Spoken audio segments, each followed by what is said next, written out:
Hello, everyone, and welcome to a Disney Life podcast, episode 62. This is a place where Disney friends, old and new, can come together to discuss travel plans, trip reports, and so many of our favorite things throughout the Disney parks and Disney Cruise Line. My name is Rachel, and I'm joined today by my co-host, Missy. Hi, Missy. It's so good to see you today. Hey, Rachel. It's always fun to chat with you, and hello to all of our listeners out there. Thanks for joining us to chat about Disney today. Yes, listeners, we're so glad that you're here today with us, and we're glad that you are following along with what we're going to be talking about today. So today we have a little bit of a different episode than something that we've done before. Missy and I are both in between current trips, so we thought we would discuss what we do to keep the magic alive at home while we are not traveling. So that is what our topic is going to be today, but we do have quite a bit of news that we need to go over as well. Several of you have mentioned to us how much you do enjoy our news segments when we discuss new news going on throughout Disney parks and Disney Cruise Line. So we've got quite a bit of news because it's been a while since we've gotten together to discuss everything coming to us from Disney. So with all of that, we're going to get into today's episode.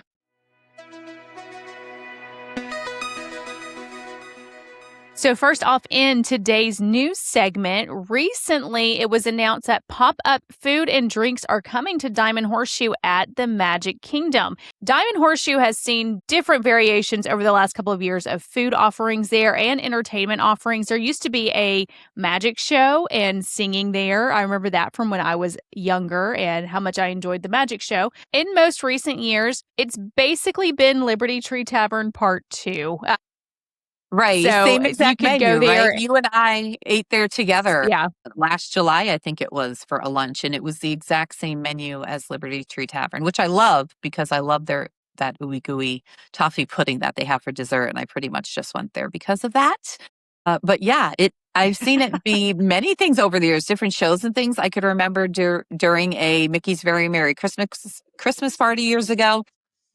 Not Goofy. That was totally the wrong character. It was Woody. And Jessie were in there dancing around and having a dance party. So, as you mentioned, Diamond Horseshoe has been used for a lot of things over the years, and it's in a great location. If you're not familiar with it, Diamond Horseshoe Saloon is located very close to Tiana's Bayou Adventure in Frontierland at the Magic Kingdom. And it's a pretty big space, big enough to be a full sit-down table service restaurant or a big open dance floor. So what have they said, Rachel, is coming in there? Because I didn't see this. So, yeah, this is very fresh news, but it looks to me, based off this announcement, that the Thanksgiving-style meal is a thing of the past now with Diamond Horseshoe, or is going to be. Right now, it was being used as part of the Cool Kids Summer. And so it looks like different menu items will be popping up. They teased a charcuterie board with some cured beef and fancy bacon. Yes. And some cheeses and smoked cheddar and pickles. So this was a very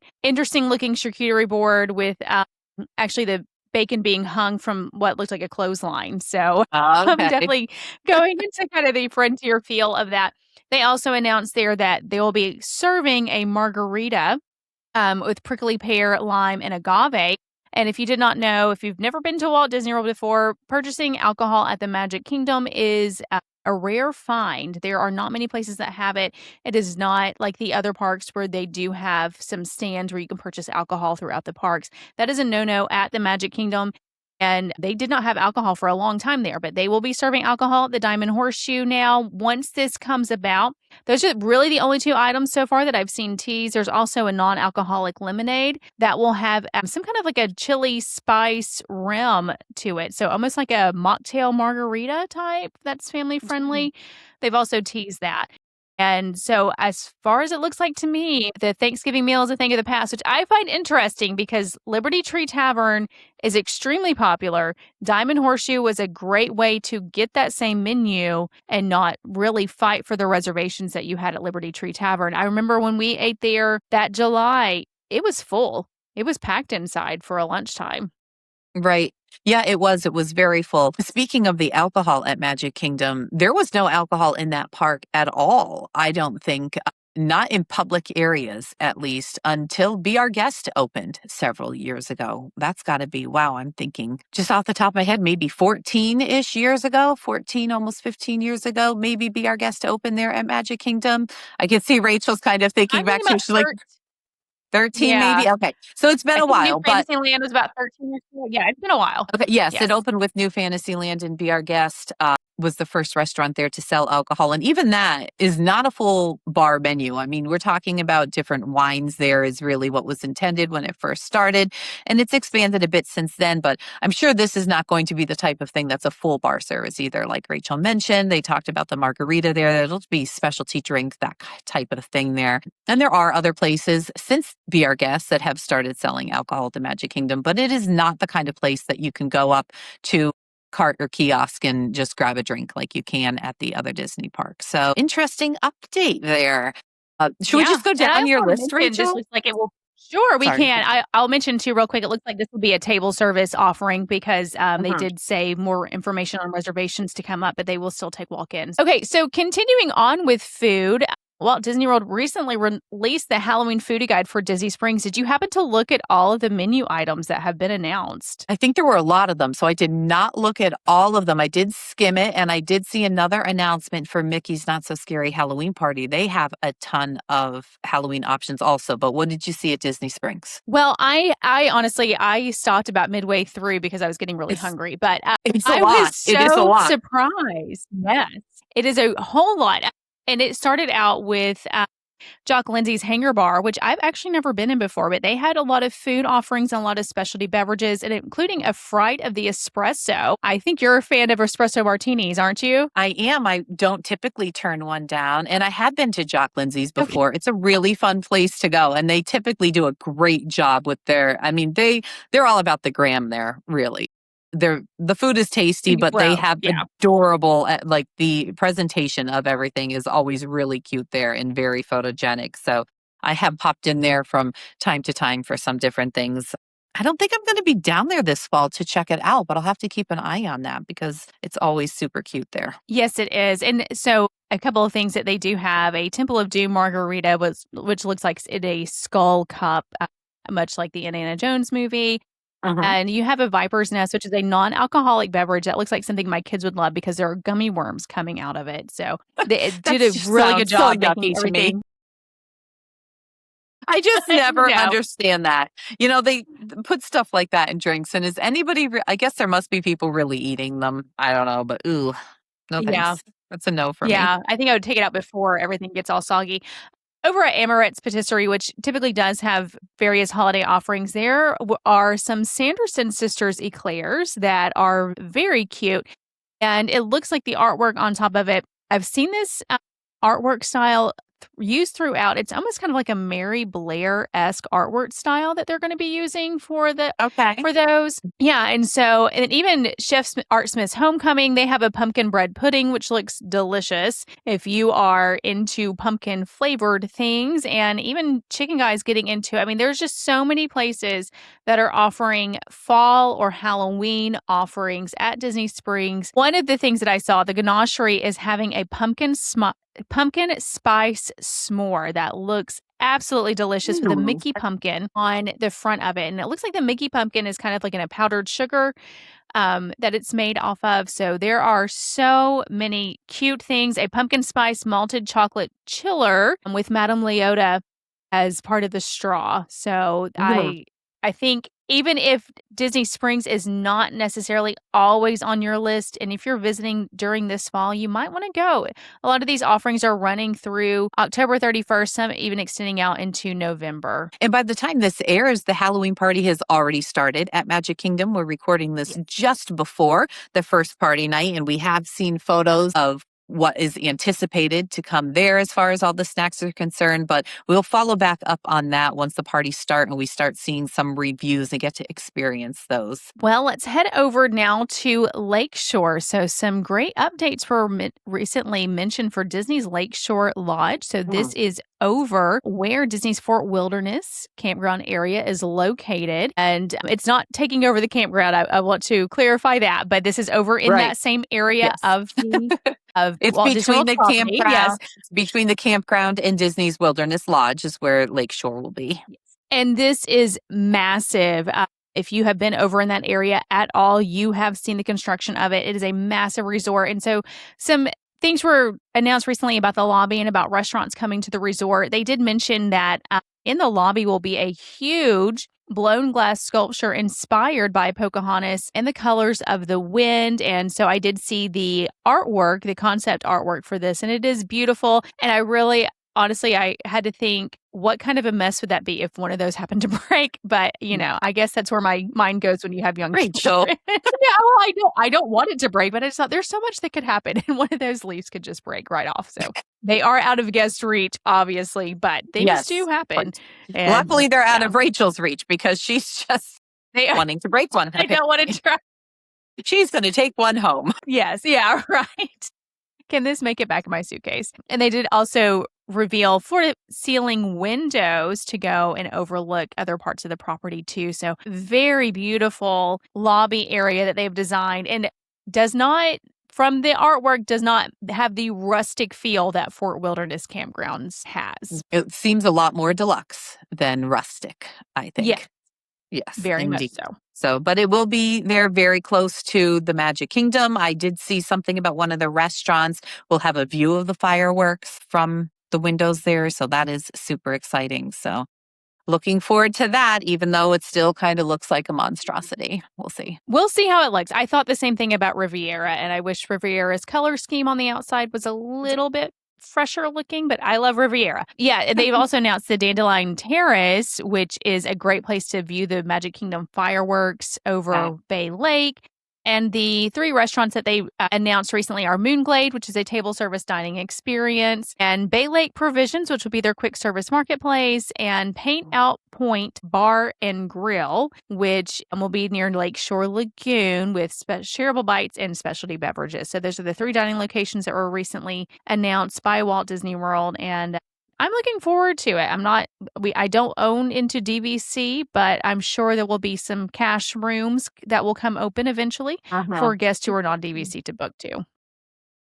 So the next thing that I have, there is a new silverback gorilla at Disney's Animal Kingdom theme park. Have you seen pictures of Bakari, the new male Western lowland gorilla that is at Disney's Animal Kingdom theme park? I did see that on the park's blog, and I don't know, something about gorillas just kind of seem mesmerizing to me. When you watch them interact with each other there at Animal Kingdom, and you just kind of want to give one a hug. I don't know about you, but I do. I just kind of want to give one a hug. I'm not going to try to get in there and give one a hug. I have no animal experience whatsoever. I don't know what I'm talking about. Please do not try to hug the gorillas at Animal Kingdom or elsewhere. But yes, go ahead. Tell us more about that, Rachel. Did you have any more info, or I kind of cut you off there? Just a little bit. So Gino was the male, the dominant male of that group for several years, and for 3 decades, he was the family group leader. And so now they have brought in Bakari to lead the group. They are very social animals. We do know that. And so they look for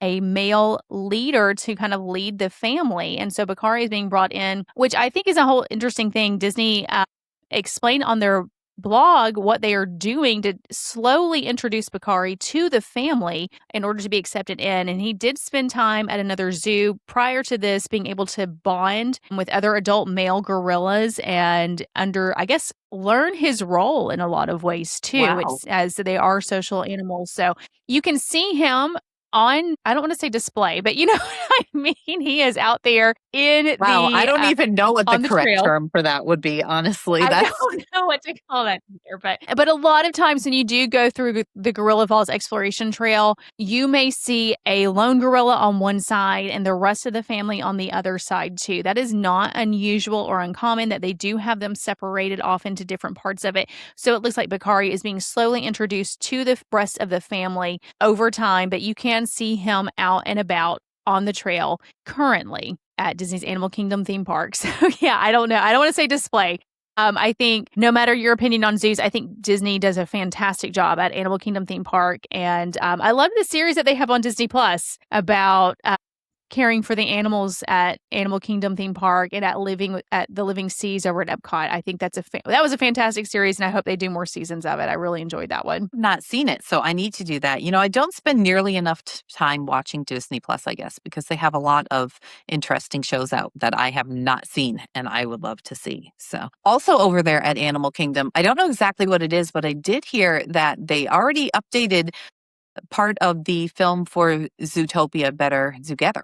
And not a major Oh, update, but I guess just from time to time, there will be okay. some little changes with that. So if that's something you've seen before and enjoyed and you're going to be there again, it might be worth checking it out again, even if you've already seen it, because apparently are going to change it from time to time. So that's exciting, I thought. That is exciting. Yeah, that will have to be on my list for September. I did see, so Something else speaking of that Disney Disney Plus, just Yep, yeah. so I just wanted to mention another Disney Plus thing that I had seen and made a note of that I wanted to make it a point to watch, that it was announced that there's going to be a new feature documentary called Disney World Builders. And it is going to be in the Disney parks, and it sounds pretty interesting too. So I guess it's about how how specific films have come to life in Disney parks is what it's about. So it's like films that are in the parks. I'm not entirely sure what it is because I haven't seen it yet, but that's coming to Disney Plus soon. So I just want to mention that while you mentioned Disney Plus there. Absolutely. They do have a lot of great documentaries, especially featuring cast members and all the magic that they create at the parks. And I do enjoy those.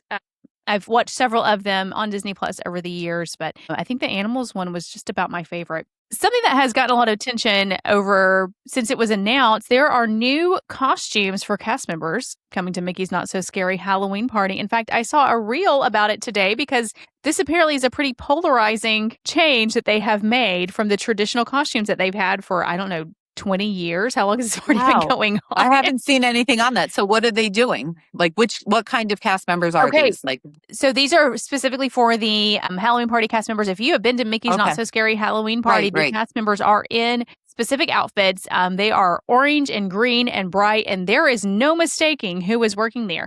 I think one of the problems based on the photos that I've seen from this is that they kind of just look like plain clothes. There is a look A and a look B. Both will have a short sleeved black shirt with stacked skeletons in red, purple, and green. So think of the skeletons from the Silly Symphony that they play Okay. around Halloween time, the dancing skeletons. Okay, so those skeletons stacked on the shirt in red, purple, and green. That's the shirt. There will be a white collared shirt underneath that as an underlayer.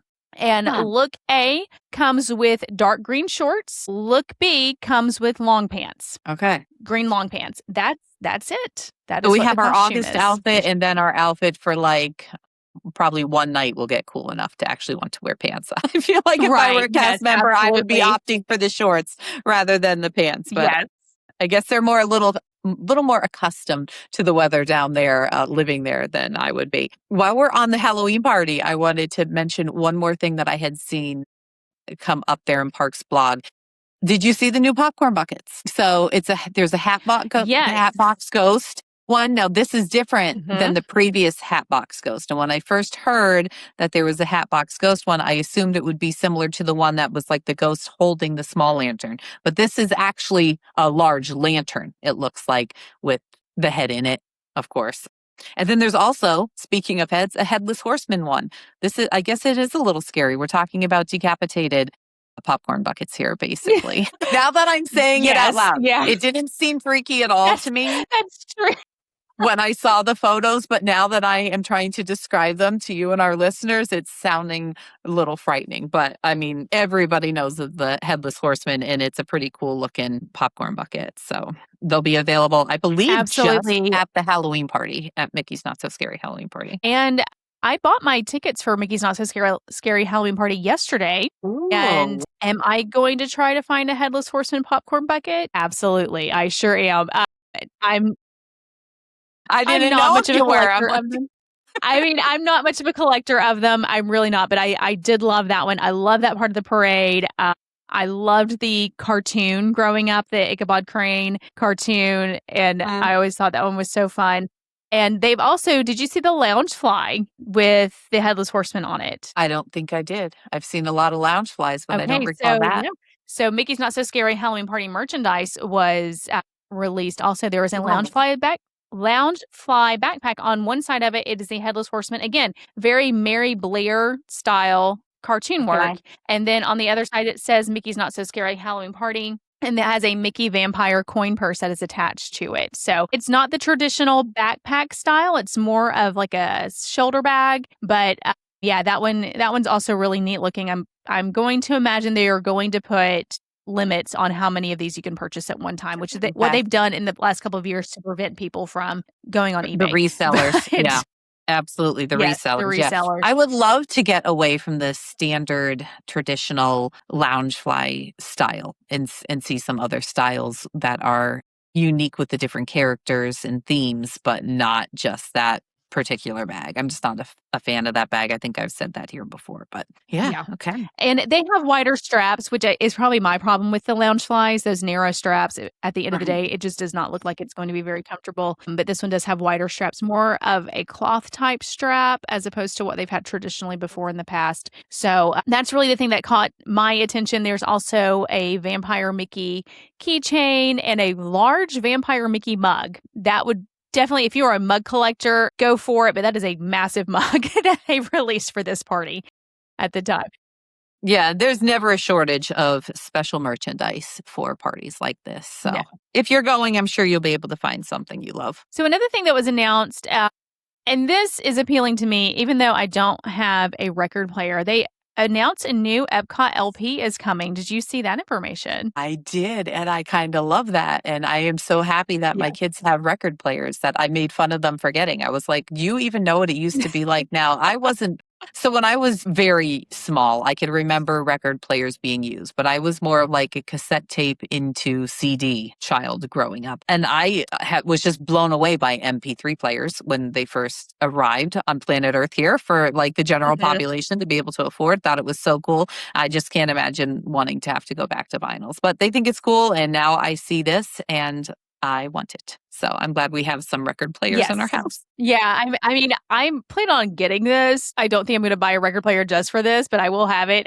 It will be released October 2nd, 2026, which is fitting because that is Epcot's birthday. And Mhm. it's called The Music of Epcot. It is a 2 LP vinyl collection that Disney has said will be a mixture of old Epcot music and new Epcot music. So that's really exciting for Very me. I cool. love, love, love old Epcot music. And vintage Epcot is absolutely hands down my favorite. And I can't wait to see what will be announced that will be coming to these LPs. Maybe they'll keep the original, because there was an old album that was released many, many years ago. I think it was, 1983. The official album of Epcot Center was released. So 83, maybe one huh? of these will Wow. be the old album. Yeah, maybe one will be since 83, which is a long time. So speaking of Epcot, did you see that there is a new food option there? I did La not. Poutineery. Yeah, like fries with stuff on them. Sounds delicious. Like, and it Yes. has its own stand there and everything. That recently opened. So you may need to add that onto your list of places to check out on your trip next month. Yeah. I'm going to eat all the food. That's my plan. As long as I For can. food everywhere. As much as I can. Good luck with that. Let me know how it Another, goes. yeah, I'll let you know how far I get into it. My goodness. There's also a soft opening for Six Ravens at Disney Springs. This is brought to you by Gideon's Bakehouse, and this is hand pies, which I mean, it's actually not on my list of something to try. So I've heard it's already the soft opening is expected Are to be very these like, popular, but do you know, have we seen a menu at all? Like, are we talking fruit pies or there is a sandwiches or menu. No, both? it's Is like it like, meat pies. So, okay, so I do have a menu. So these are currently listed as $10.99 each. There is a cheeseburger. That's not a okay. pie. That's a cheeseburger. I don't. They're called coffins. What? It's going on with the whole Gideon's idea, kind of the dark, macabre type thing. But this is a classic cheeseburger topped with American cheese, encased in a sesame seed sprinkled coffin. So that's that kind of hand pie. Yeah, and a pink salamander dipping sauce. Don't All right. know what that's going to be like. There's also a pesto chicken coffin, a mac and cheese with peppers and pork coffin, a mildly spicy chicken and potato and carrot coconut curry coffin, a grilled cheese coffin, a roasted sweet potatoes black bean corn salsa coffin, and a bacon egg and cheese coffin Oh, wow. that Even will start at breakfast 9 a.m. until coffins. they sell out. Even breakfast coffins, yes, that they'll start them in the It all morning and you can get them until they sell out. it's all covered, I guess. Okay. Well, good for them. That's good. I'm Yes, sure yeah. people will enjoy Nothing this. nothing sweet though, from what it looks like. I guess if they do have a Gideon's chocolate chip tart that you can purchase there, but I guess if you really want something sweet, you've got Gideon's where you can Okay. go and Well, get I your just something wasn't sure sweet. because when I So, think of like a hand pie, I think of a fruit pie. So I was confused there Yeah. by what I had. So, okay, Yeah. that's cool. So these are all savory, yes. And so if you plan on going, let us know. I've only been to Gideon's once myself, so again, just not. I don't understand the hype. So you can I don't either. you And can I I'll know come at why. me for that later. Yeah. I know the reason I don't understand the hype is because I have a mother who is always baking, and her chocolate chip cookies are my favorite cookies in the world. Whatever cookies she bakes are my favorite cookies in the world. And I go there and I think, why would anybody want these when they can just eat my mom's cookies? But I realize not everybody can eat my mom's Yeah. cookies. So that's why everyone else Well, there goes you there. go. But luckily, my mom and her baking saved me from having to wait in a crazy line. So there's that. But I mean, Yes. I have had them before. They are absolutely delicious. It's just not the kind of thing that I would plan a vacation day around personally. But I love that they're always Right. changing things up. They always have some very interesting sounding things, and they get rave reviews from everybody. So not trying to deter you from going to Gideon's, just saying I don't have a ton of experience there because I don't really need to. Yeah. Anyway. No, I agree. I find other cookies better, so, same thing Mhm. here. There's other things at Disney Springs I'd prefer to eat. Another thing that is kind of not a major announcement necessarily, but for the month of August during Mickey's Not So Scary Halloween party dates, times have been updated to where a lot of the times would be 9 a.m. to 6 p.m., but there's been extensions where the park will be opening at 8 a.m., which means if you are staying on property, you do get early entry at 7:30 a.m. So they do Okay. this from time to time during party season. Well, they will update hours. I always tell people if you are visiting Walt Disney World, check the hours as close as a week to your travel dates because they do change them frequently. And so it looks like hours are being extended. There will also be a lot of Saturdays when parties won't be happening in August, that the park will be open from 8 a.m. to 11 p.m., which makes us miss those old park hours that were so long for several years Uh-huh. prior up to COVID happening when the park would be open sometimes until midnight or 1 a.m. And I do miss those times for sure, but I understand staffing is probably an issue and these cast members want to get some sleep. So I also understand that too.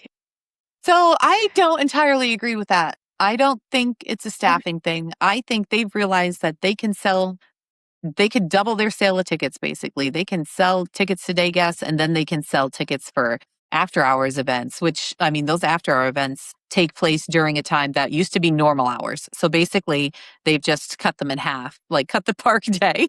And, you can Yeah. have your regular park day and then you can come later at night and pay for a separate ticket. And they've got the Christmas party and the Halloween party. And it's just makes more financial sense, I think, to them to not have the parks open as late. Like, I don't really think it's a staffing issue. I think if they really wanted to find more staff and pay them the money that they deserve, that they'd be able to do that.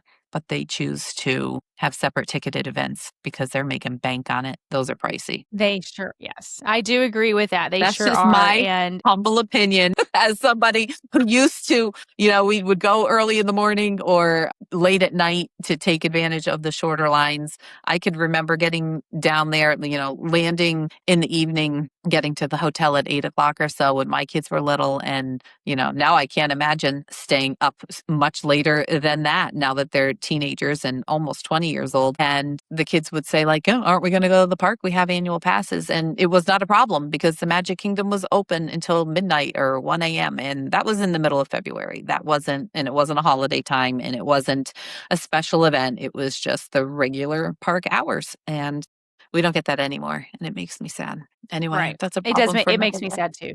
Yeah. So I usually So give them that's the all I have benefit on of the me. doubt, but that's Yeah. okay. I was saying I Yeah. usually give them That's the fine. benefit of the doubt with their choices, but I totally feel this is a money thing and they need money. I mean, to keep it functioning and to keep building things. So, I get that. They absolutely do. And to pay for, the hardworking cast members. And they do employ a lot of people. I think they're the largest private employer in Orlando, I believe. I would So imagine. Yeah. yeah, I would absolutely imagine too. So, but yeah, they do employ a whole lot of people. And I can see that it would absolutely be about because people are going to these other things. They like to have this feeling of, I have something special and, they'll pay for it too. And I've said before that there used to be e-ticket nights when I was a kid. You could only Hmm. get the tickets day of for the Magic Kingdom. They were $10 a person and you had to go to your hotel lobby to get them and they would sell out. But it was kind of the same thing as what they have with after hours now. I don't think there were bottles of water or anything like that included, but for $10, I'll pay for a bottle of water separately from it. But that was so fun. I remember riding Big Thunder Mountain over and over and over again with my mom one night because there was nobody in line and we And just you stayed didn't have on to, and it yeah. was a great time. Yep, it was wonderful. All Yeah. right, So so I what could, do you have any other? Yeah. I can understand how maybe it wouldn't be financially smart of them to stay open just for you to repeatedly ride Big Thunder. I get I that. know. Like, I hear we are contradicting ourselves here, people. So we get how silly we sound. But anyway, so I do have some things. I love that we did this in a way that we both just kind of noted some things that we saw in the previous week or few weeks for Disney news. And then we did a compare list because we actually have some different things. There are absolutely some things that you mentioned that I wasn't aware of. And I think I have a couple that we didn't talk about. Starting with, do you know what a Napoleon Ras is? Indeed, you don't, because I could No, tell by the look on your face. I So I didn't either until I heard about this. So I'll just share it with you and all of our listeners. So there is a brand new Napoleon wrasse, which is an endangered species, and it's a new fish at the Living Seas in Epcot that they oh, just brought in to introduce to that hmm, habitat. Its name is Toa, and that means warrior or victor. And like I said, it is an endangered species, and they are very helpful, apparently, with coral reefs and keeping coral reefs thriving. So they have now introduced this new fish into the Living Seas. I am not going to try to explain to you what it looks like because it is a fish. And I don't know. It was a very unique looking fish, and it looked to be a pretty big size in the videos I have seen. okay. And it's pretty noticeable because it looks different than a lot of the other fish. So this is just a little plug for the Living Seas because I feel they're so skipped over. These are giant aquariums, and nobody really ever Mhm. talks about going to Epcot to see the aquarium. So if you're there, especially if you need to get out of the rain or the sun or the heat or whatever, this is a great place to go for a while and not just be sitting and waiting out the weather, but enjoying and learning and seeing some real live fish swimming around. So Yes, and to that's let over your at kids Epcot. stretch their legs for a bit without having to be confined to a line or a queue or anything like that, that just to be able to go and explore, And roam with your freely in family, but there yeah, with, when you yeah. yeah, and when you said that, I was thinking, is this a new dessert coming to, like, the France Pavilion? You know, It's, they have Napoleon. I was I not thought expecting when a I fish. first I figured when I first said Napoleon, you'd go towards Napoleon Dynamite because we've talked about that before. Because I love that movie so much. There's a little sarcasm there from Rachel in case you guys Yeah, can't tell if it's not coming across in her voice. Okay, if you can't see the look on my face. I have another question for you. Have you ever been to Halloween Horror Nights over at Universal? I know this isn't Disney, but it's another thing happening down in Orlando this time of year. Have you? No, because I'm a big chicken and Okay. they walk around. Same. Yeah. Same. It is so frightening to me. I would love, okay, so we need a volunteer, a guest to come on here after they go this year and chat with us about it because I would love to hear more about it. I know they've announced that it's starting August 28th until November 1st. I believe it's called Infernal Carnival of Nightmares. No, thank you. I know people love this. It is a tough thing to get tickets for, but my word, they have their scare zones and their houses, and I just don't understand how it all works. I'm frightened by it. I Mhm. heard there's a new Ozzy Osbourne house this year. I I, I just saw the announcement. I didn't look into it. I thought, well, that's kind of interesting.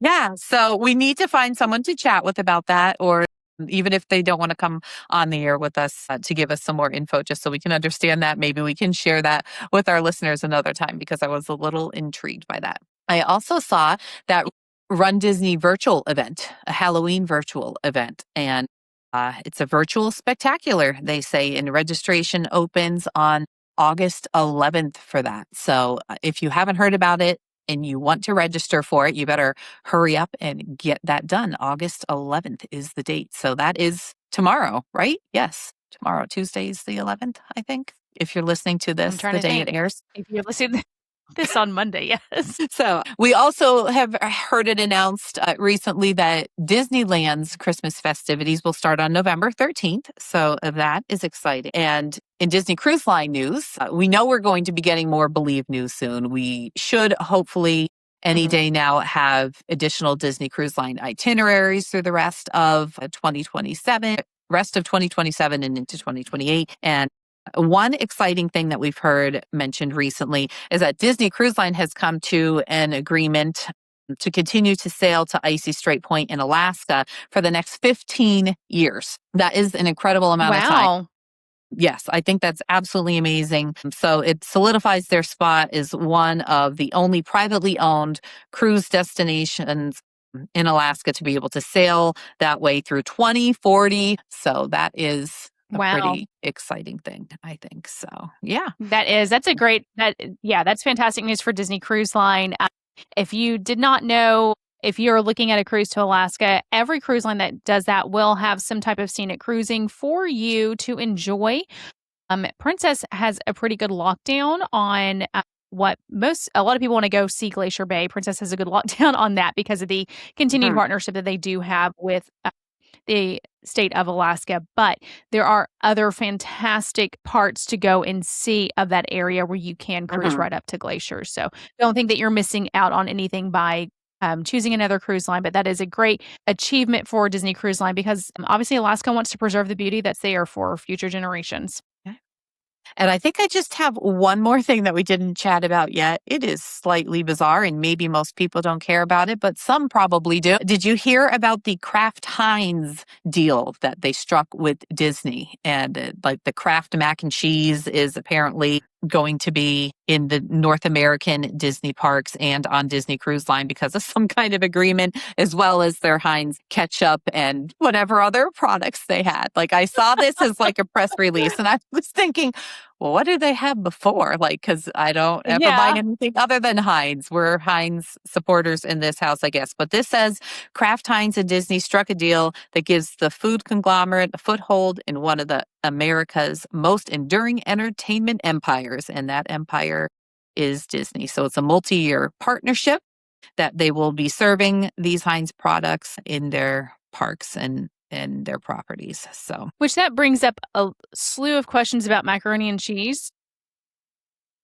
How yeah, is I that going know. to look going forward? Are we getting So because I would I think imagine a lot of places it. that have like freshly made mac and cheese will stay the same, but maybe for the sake of kids' Okay. meals, we would see this. I don't know. Okay. I mean, I can see I don't have anything to back this up, but the kids' meals macaroni and cheese kinda reminds me a bit of Stouffer's. Uh-huh. Their frozen mac and cheese, so maybe that's it because, yeah, I'm thinking, something like Regal Eagle where they do have this really freshly made macaroni and cheese that's a bit different. I wouldn't wanna see that go away, so that was Yeah. interesting too. Yeah. I But think it I saw also, just something about it, but I probably just went on through. yeah. And it also includes the ability for Heinz, Kraft Heinz, to be able to use Disney characters on their packaging and products, which I thought they already did. So maybe it's more about that than it is in the parks. I'm not really sure. I didn't read the entire thing. It was in the Wall Street Journal. Okay. So, I mean, how much of that am I going to read when it comes up on my news feed? But I was just like, what? So it enables them to use Disney characters and stories across 10 of the food company's brands, including Heinz, Philadelphia, and so Philadelphia is the cream cheese, right? That's what that means when it says Mhm. Philadelphia. Yeah. Okay. Yeah. And Kraft mac and cheese. So it also extends to Disney Studios and streaming platforms where Kraft Heinz will fund content co-created by the two entities. So I don't know. I don't think this means we're getting rid of regular mac and cheese in the parks, but apparently there is now some type of agreement between the two companies. So I guess that was worth mentioning. Maybe not. Interesting. If our listeners hung in there, thank you. And now you know where your ketchup is coming from at Disney. So, Yeah, and your macaroni. okay. And on Very that note, important stuff. now that I think that is all that I have in the line of recent news and updates. So that was a lot. That was a lot for today. That was a lot. Yeah, we covered a lot of information. I feel like there's been a lot of announcements lately, so, we had a lot to talk about. Okay. All right. So I guess we can get into the actual content of our podcast today, which is how to keep the Disney magic alive at home. As you know, Rachel and I both love visiting Disney destinations, and we do that whenever we possibly can. We are constantly budgeting and planning for whatever future trips we may be able to squeeze in addition to our busy schedules at home. But we're not always there. We just would like to be, and we like to talk about it, which is why we do this, and we invite you to do this with us. So we thought today we'd give you guys a few examples of ways that you can keep the Disney magic alive at your house. Little Disney inspired things, I guess you could say, that you can do in the comfort of your home with your family. So I have a list. Rachel has a list. As always, we did not collaborate on this. Our lists may be identical or they could be entirely different. I don't even know how many I have on my list because I just made a list.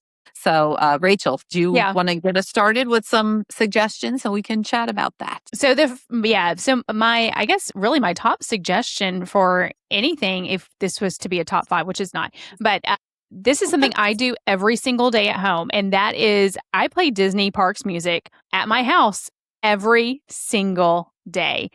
There are Perfect. radio stations online dedicated to parks music. You can also find a Uh-huh. lot of loops and background music on YouTube. There are Spotify playlists that you can find that are for Disney Parks music, but this is something I do every single day. In fact, I have to tell you this.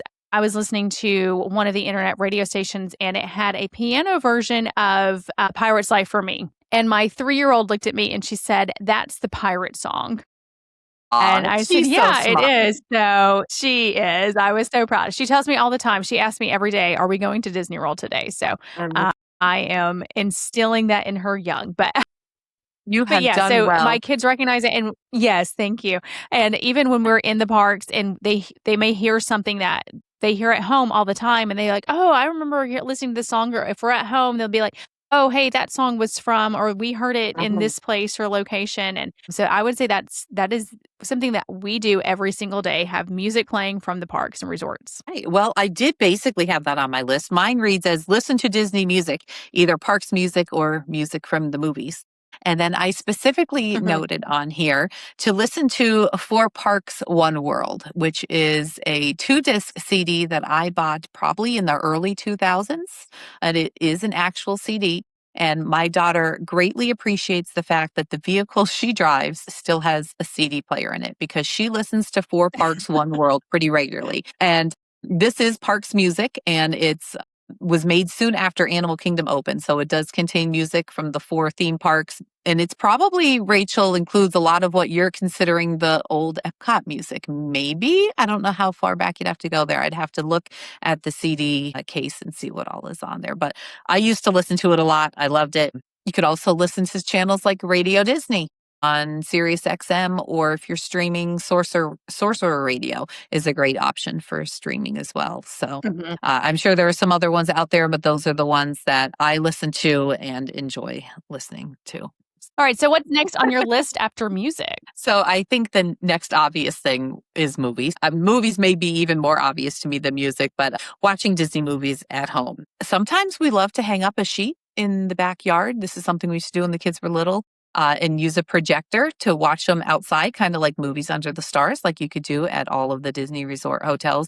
But even if you're just cozy in your living room or in bed at home and watching a Disney movie, obviously that's something that can keep the Disney magic alive because that's what it all started with was the movies and the animation and all of the parks came from that. So that's something that we like to do at home. Yeah, I agree. And that's another, I guess, plug for Disney Plus, being able to find so many of the old movies and old cartoons and Mhm. shows. And I love the classic Mickey Mouse cartoons and Silly Symphonies and watch those quite a bit with my kids. My kids also like the more modern Mickey shorts that you can find if you are at the resort and you're in your room, and they will be called classic Disney cartoons or classic Mickey cartoons. These are not the classic ones. These are pretty recent, but my kids do enjoy watching those. It usually seems like when we're getting ready in the morning or settling down for the evening, they're usually watching a few of those before Mhm. bed or right as everybody else is getting ready. And so when they watch them at home too, they like to talk about things that we did when we were at the parks because that's what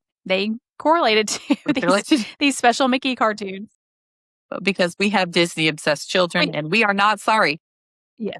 No, not at all. Not one bit. Not one bit at all. So another thing that we like to do that kind of goes along with that, I mean, you can find some of these on Disney Plus, but YouTube is a great place to go to, is that we like to view ride-throughs of videos Mhm. that people have made, fans have made of ride-throughs of some attractions. And there were some that are on Disney Plus. My kids loved the Incredicoaster one. They watched that one so many times.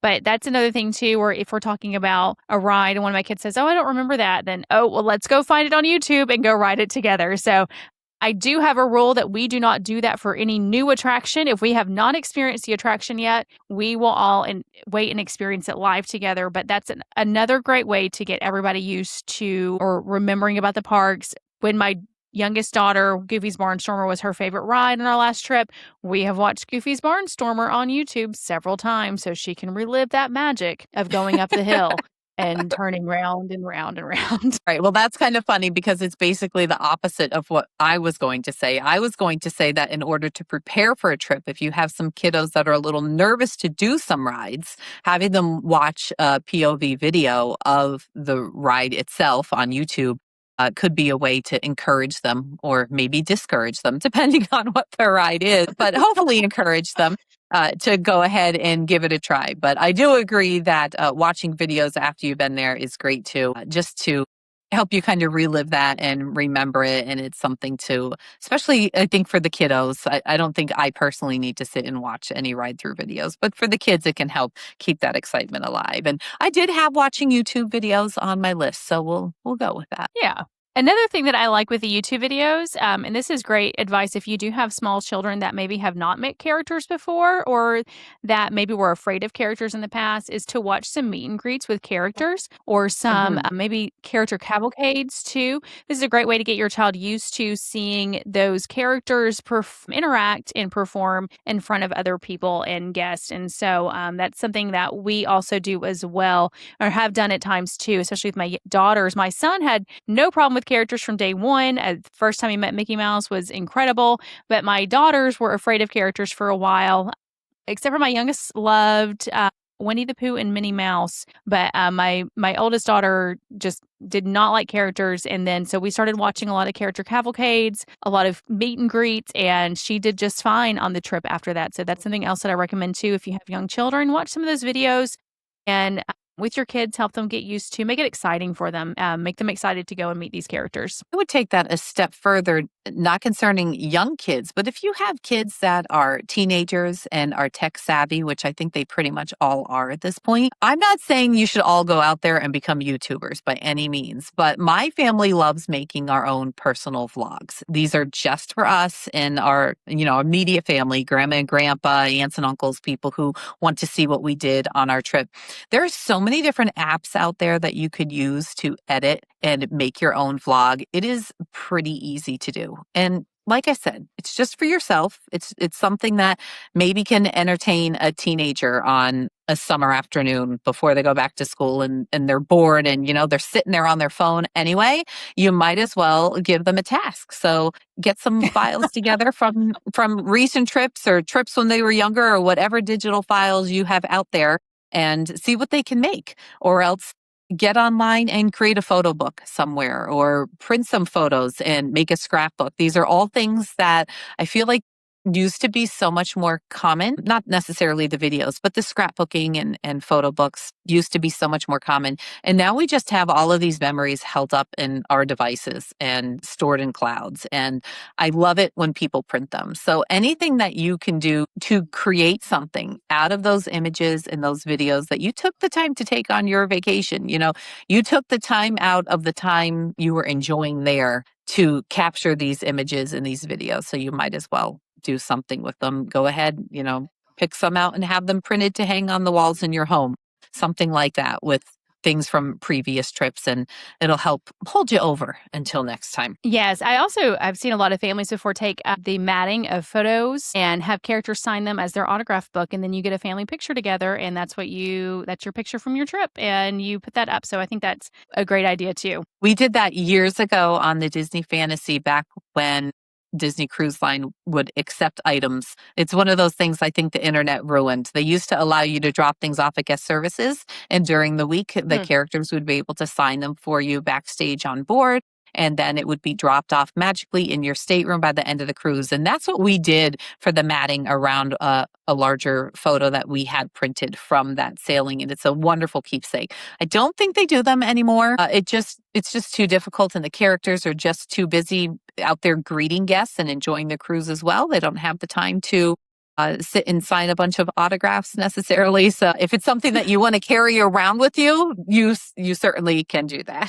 Yeah, I think that was what I would definitely recommend. Get your kids involved too. Let them have the characters sign it. Right.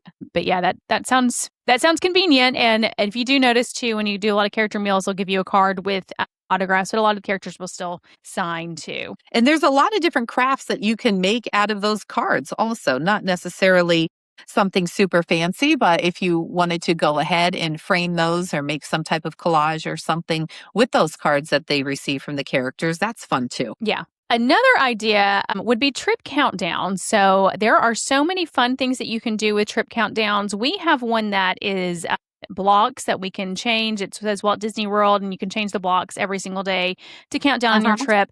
I've also seen people make those like construction paper chains and maybe write a memory or something that you're looking forward to on each chain. And every day you take one off and read it. I think those are really neat too. My mom and when I was a kid, we used to do this about 30 days out. We would exchange notes every day. We would take basically little post-it note sized papers and draw a favorite attraction or show or resort or just something from Walt Disney World.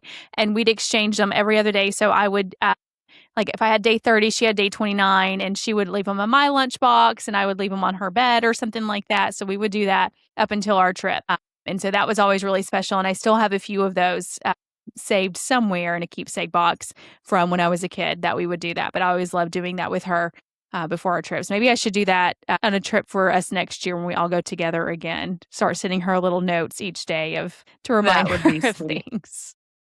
So online just this week, I saw somebody post one of those construction paper chain countdowns, but I kind of laughed at it because it was Rapunzel.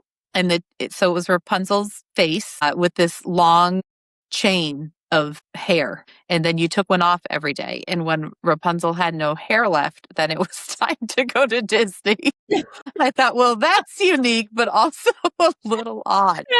Maybe they put a brown wig on her because if you've seen the movie, once all of her hair is cut off, her hair turns brown. So I don't know. Brown, maybe they put some brown paper on her at that point. I don't know, but I thought that was funny. But they obviously they loved it. Those kiddos loved it. Shout out to you if you've made something like that. That's great. Anything to entertain the kids and keep you all active and doing things together at home rather than sitting separately on screens. So yes, yeah, completely agreed. So another thing, obviously, is Disney merchandise. Now, I am wearing my Etsy shirt about the land from Epcot. So my kids have several Disney shirts too. And I just think that's also just a fun thing for kids, especially when they put these things on and they can remember when they got it or where they were or a favorite character or a favorite memory. One of my daughters wore a Pluto shirt yesterday and she loves Pluto. Absolutely. And it got I was out signing them up for a dance class, and one of the dance instructors commented on it and how much they love Pluto. And even at 30 years old, they go and they meet Pluto at the park. So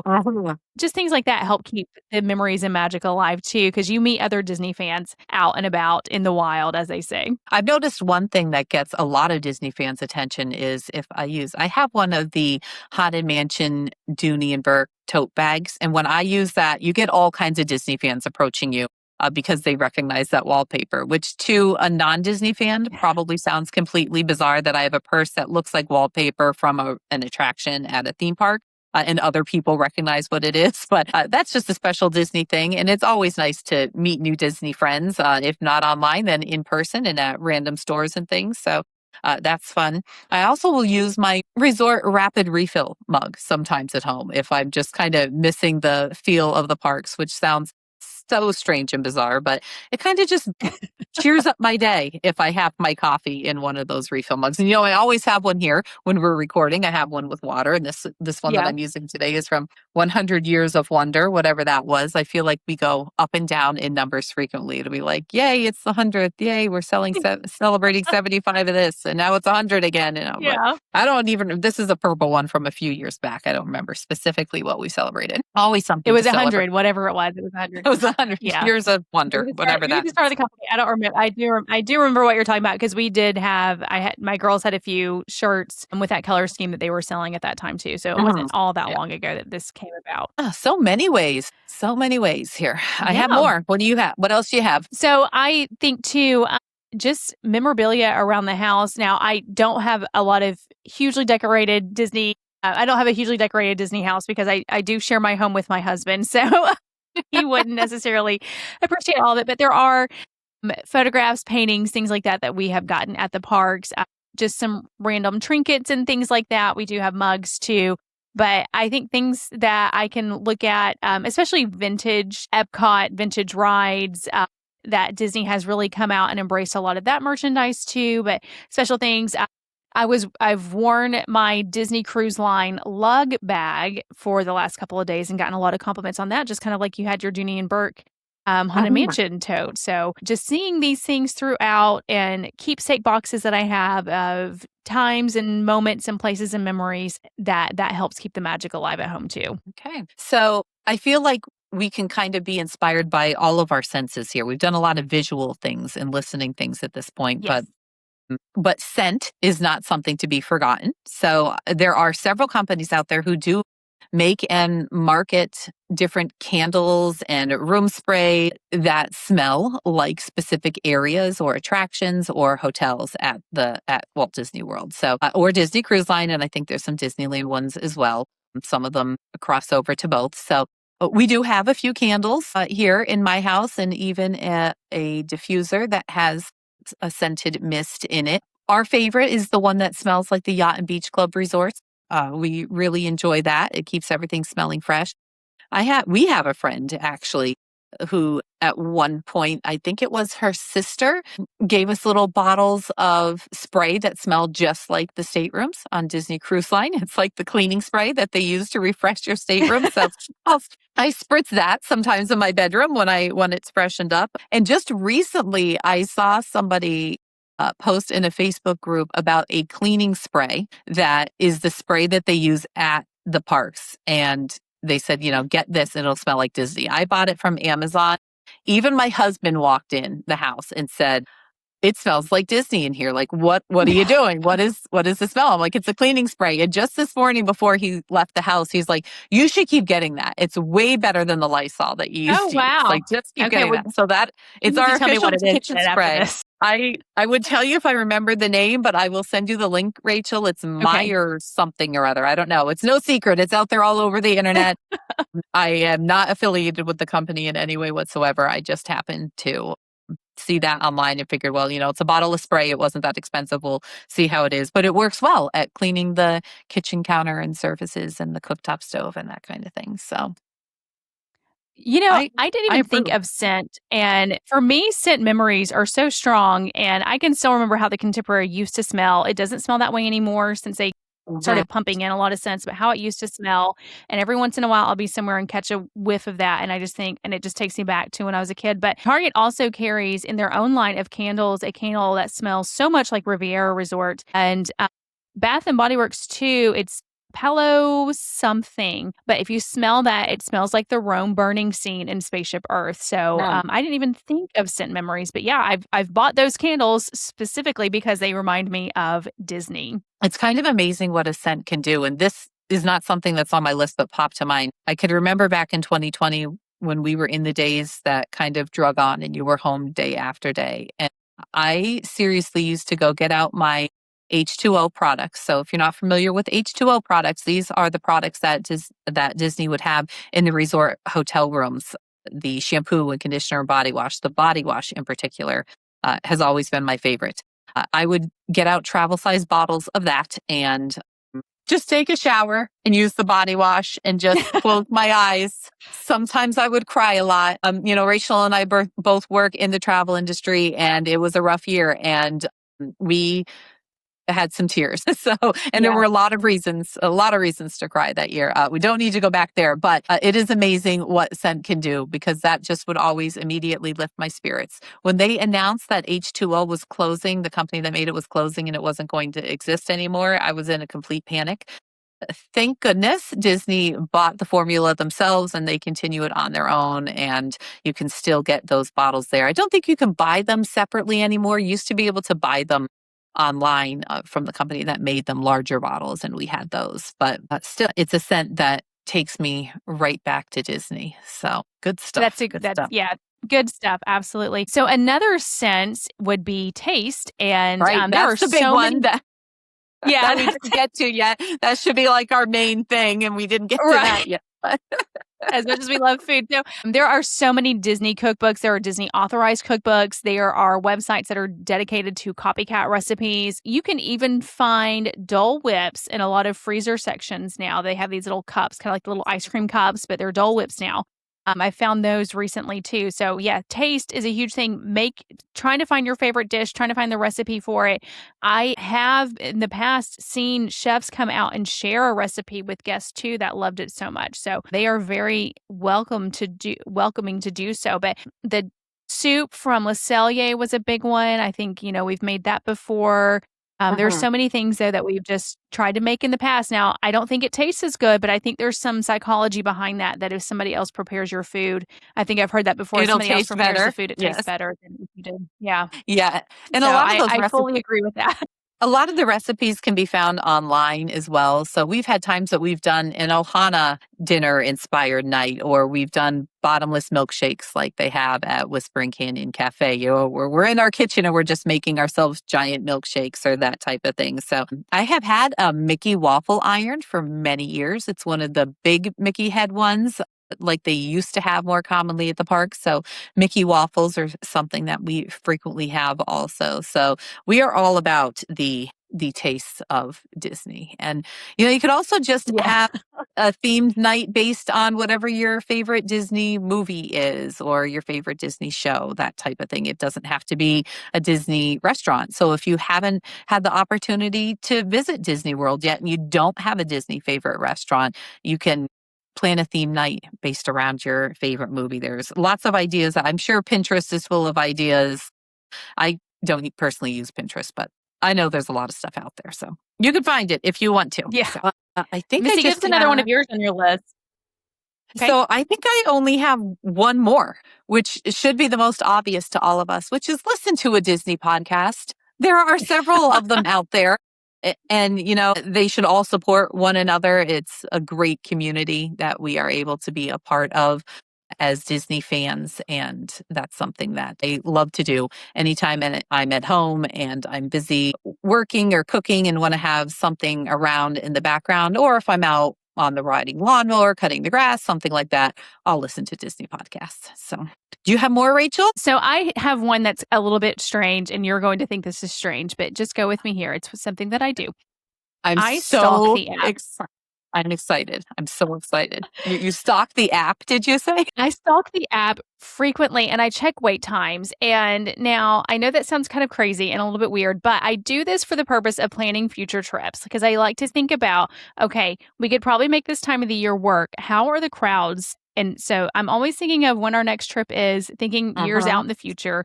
And so I will check part wait times and, the week before Thanksgiving the last couple of years has been so nice because Thanksgiving was late, but before I ever did that, I did check the wait times the year or 2 years in the past to see, okay, am I correct that this might be a great time to go? So there are so many websites out there dedicated with, here's the best days to go and everything like that, but really checking the app and checking wait times is going to be your best indicator of when it really is a good time to go because these people making predictions are just that. They're just making predictions into the future. And a lot of it is based on previous data that has been released from the parks or from wait times. But it's also nice to go and see it yourself because sometimes I think Space Mountain's at a 15-minute wait. Why am I not there? So it just makes me think of great times to go in the future. And also helpful for park planning, what days to go to what park and things like that too. So that keeps the magic alive for me by stalking wait times. I do look at the app an awful lot, but it's more for, I don't look a whole lot at planning wait times unless I am going soon. Typically, I'll look at it to refresh myself on some menus when I'm trying to pick out where I want to go on a future trip or that kind of thing. So yeah, the Disney World app is always on the home screen of my phone. Like it's right there and easily Yeah. accessible. Yes. Same here. All right. Well, I think that was a Well, that great was list. Do fun. you That was have fun any game. more? Yeah. Okay, you're good. I You're don't good. have All any more. Yeah, that was a lot of fun to go through and talk about that together. right. Good ideas. All right. Wow. We do a lot of Disney stuff in our lives. Like I'm just realizing like we've basically Yeah. covered like all of our senses about Disney. I guess we didn't cover touch. So that's kind of weird. A weird one to think about, but This reminds me of the hub grass. I don't know. I think that's the only thing you could really lay out on the lawn. I'm sweltering hot right now outside looking at my house and I'm Yeah. pretending it's a castle and I'm touching Right. the ground. Absolutely. All righty. I guess it's time to get into today's listener question. And our question today is, if you needed to choose between Mickey's Not So Scary Halloween Party and Mickey's Very Merry Christmas Party for your upcoming trip, which would you personally choose? So, Rachel, I'll let you answer that first. All right. So, as much Christmas is my favorite time of the year, but my answer is not for the Christmas party. It's actually for Mickey's Not So Scary Halloween Party. And my reason, I think the entire Walt Disney World Resort does such a fantastic job at Christmas that it is possible to get into that magical spirit of Christmas without going to a Christmas party. I know the Magic Kingdom is decorated for Mickey's Not So Scary Halloween Party. In fact, photos came out recently. Even the day that we recorded this photo, Disney Parks released photos of decorations going up. But outside of the Magic Kingdom, you really don't get the Halloween feel. Now, we did talk about a lot of Disney Springs menu items today, but outside of that, just the Halloween decorations aren't there. So I say Mickey's Not So Scary Halloween Party just because it's so unique to that time of year. Now, what about you, Missy? Okay, thank you for answering. That is the wrong answer. No, just kidding. I know there are people out there, especially our friend Kevin. He's probably screaming at his device right now because I know Halloween is his favorite. But for me, it's got to be the Christmas party. To me, it just feels like the most magical time of the year. Even though we don't have the dream lights anymore, the castle's extra magical. There is snow on Main Street, and to me, it's just this. It's my personal favorite option. Do I think it's the best party as far as like what you get out of it? Probably not. Like if you're looking at it as a bang for your buck and you want to be able to walk away with as much free sweets as you can, you're going to come out with more from the Halloween party unless you spend your entire evening circling around to collect prepackaged cookies at the Christmas party. But to me, the Christmas party wins out. So really, it's just your own personal preference and you're going to have a great time either way. So don't debate too much about it. I would say to go ahead and plan your trip around what dates work best for you and your family and when you can get the best rates for your hotel stay because sometimes they differ a lot between those two seasons. So if you have a question for us, we would love to give it a try to answer. You can contact us in several ways. We are on social media, a Disney Life Pod. We have a Facebook group for the same name, I guess, a Disney Life podcast. And you can email us at podcast@storybookdestinations.com or a Disney Life at storybookdestinations.com. And I will go ahead and wrap things up today with a tip of the week. And my tip of the week is, we just talked a little bit about the My Disney Experience app, and I highly encourage everybody to get very familiar with it before you visit Disney World. And you will be encouraged by that app to check in online, which certainly you can go ahead and check in for your resort online. But my tip today is to take a little bit of time at some point once you arrive at your Disney World Resort hotel to visit the front desk. And that's for a couple reasons. The front desk will have celebration buttons for you, which are a super fun thing to wear if you are celebrating anything at all. And this could include a birthday, an anniversary, a first visit, or they even have a button that you can write on there with a Sharpie absolutely anything that you are personally celebrating. It makes it a lot of fun, especially if you're there as a group to celebrate somebody's birthday. It's fun to have them wear a birthday button because then other guests and cast members will be sending them birthday wishes as well as you pass by them speeding through the parks, and it adds a little bit to it. The other thing is, this is where if you had purchased a Disney World vacation package, so this isn't just a room only, but it is a package reservation that it'll include tickets or dining and whatever other package components you've chosen. If you have booked a package, you are entitled to magical extras. And these magical extras are something that I think most guests are no longer aware that they exist. And you need to stop and pick up your magical extras card at your hotel front desk. So I happen to be leaving tomorrow morning for a little bit of a trip. We are recording this on a Wednesday. I'm leaving bright and early Thursday, and we're cruising this weekend on the Disney Wish. So next week's podcast, I will be updating you with the Magical Extras card and what experience I have with that, as well as information on I guess it'll be my trip report on my Disney Wish cruise. So, as always, we thank you very much for tuning in today and making us a part of the way that you have Disney magic in your life each day. We appreciate you being here each and every week, or even if this is your first week, thanks so much. We hope you will stick around with us and make it a great day. Goodbye.